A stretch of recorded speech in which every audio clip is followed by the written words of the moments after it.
Magsiluhod po tayo bilang pagtanda ng paggalang sa ating banal na espiritu sa katauhan ng ating mahal na Apo.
Sumainyo ang kapayapaan, kay buti ng Ama, kay dakila niya. Tunay na wagas at tapat ang pag-ibig niya. Kalinga niya'y walang maliw.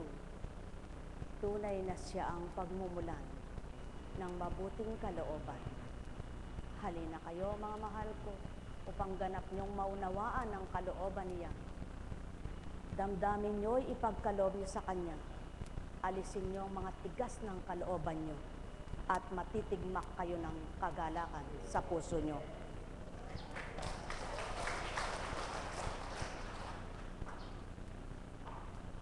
Nang panahon ng Kristo, humirang ng mga apostol upang makasama sa mabuting layunin at gampanin.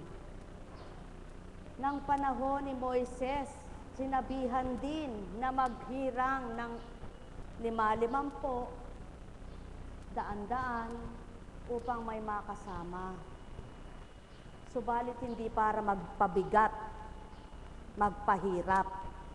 Anong natututunan ng mga hinirang kung walang gagawing mabuti sa kanilang sarili at sila pa'y magiging duwag? Anong ituturo mong tapang sa kapwa mo kung mismo ikaw hinirang ay duwag?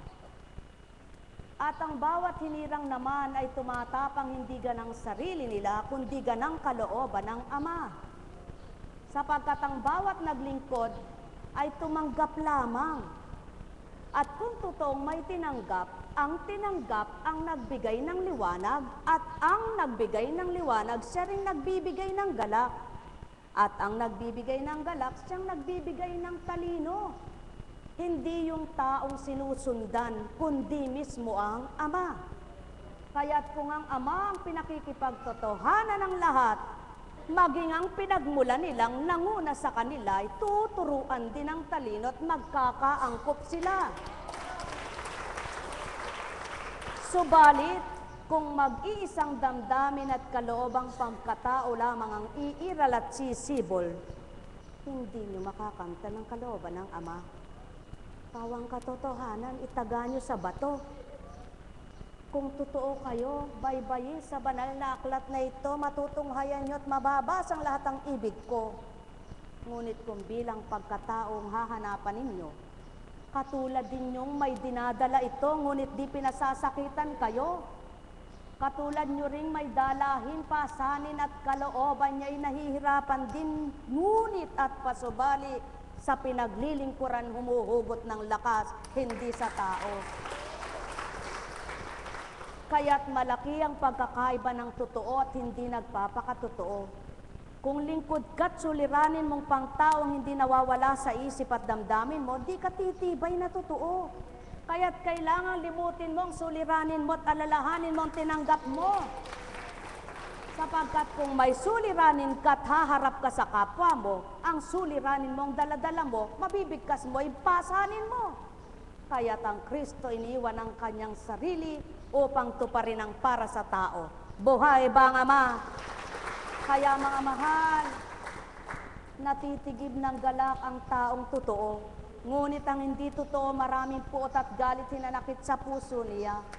At yan ang pawang katotohanan, kung mayroon ka pang kumikislot na hindi mabuti sa puso mo, hindi ka pa totoo sa Ama mo. At kaya upang maging totoo ka, patayin mo ang damdamin, pagkatao. Mga mahal, mahirap itong tanggapin at napakahirap niyong unawain kung hindi kayo totoo. Subalit patotoong kung totoo kayo ay nawawawa ng tinuran ko. At siya ng pawang katotohanan.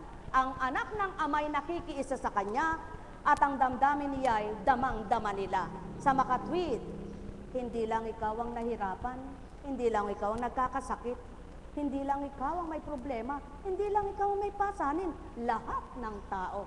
Kaya't huwag mong ipapasan sa kapwa mong pasanin mo at huwag mong pahirapan ang kapwa mo sa kalooban mo, sapagkat ang kalooban ng amang namnamin mo upang magtama ang damdamin nyo. Mga mahal, nahihirapan ang tao sa damdamin niya sa kapwa-tao. Bakit hindi ang damdamin ng amang tanggapin nyo at nang huwag mahirapan kayo? Sapagkat kung damdamin ng amang tatanggapin nyo, walang damdaming masamang papasok sa puso nyo. Sapagkat ang damdamin ng amay napakabuti at napakamapagmahal. Kaya't kung mapagmahal kayong tao, totoo kayo sa ama nyo. Mga mahal, huwag magdaramdam sa katotohanan at katapatan kung sinambit, sapagkat ito ang marapat na tanggapin ng nilalang upang makalaya sa pagkaalipin ng damdamin at makalaya sa masamang kaisipan. Tao, mahal ko kayo. Tuwiran kong tinuturan, maliwanag kung sa tuwin ay sinasambit, walang makababata sa gawain ito kung hindi pa totoo. Sapagkat ang nagbabata sa gawain ito ay nauunawaan ang tinatawag niya at tinatawagan niyang Diyos na Ama niya. Sapagkat batid ang kalooban niya at minanasang